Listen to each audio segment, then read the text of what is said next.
คำอธิษฐานจิตถวายเทียนจำนำพรรษาให้ตั้งนะโมสามจบแล้วกล่าวว่า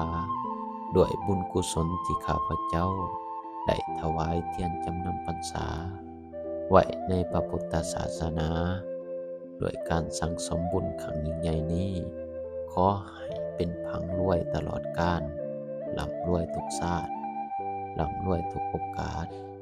ที่เกิดขึ้นสร้างบารมี ขอบุญกุศลนี้จงดลบันดาลให้ข้าพเจ้ามีชีวิตร่ำรวยรุ่งเรือง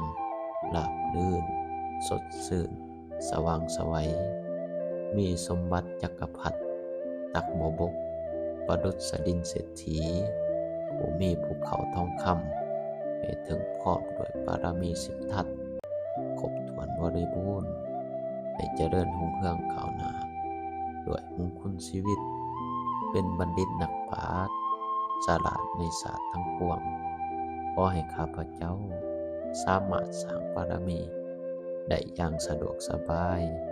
มีทรัพย์สมบัติใหญ่เอาไว้ใส่บ่ขาดสาย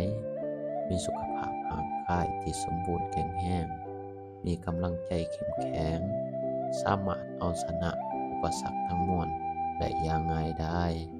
ให้ถึงพร้อมไปด้วยที่สุดแห่งภพสมบัติที่สุดแห่งทรัพย์สมบัติที่สุดแห่งคุณสมบัติบริวารสมบัติลาภ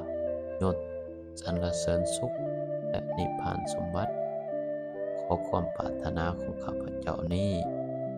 จงประสบผลสำเร็จจงประสบผลสำเร็จจงประสบผลสำเร็จ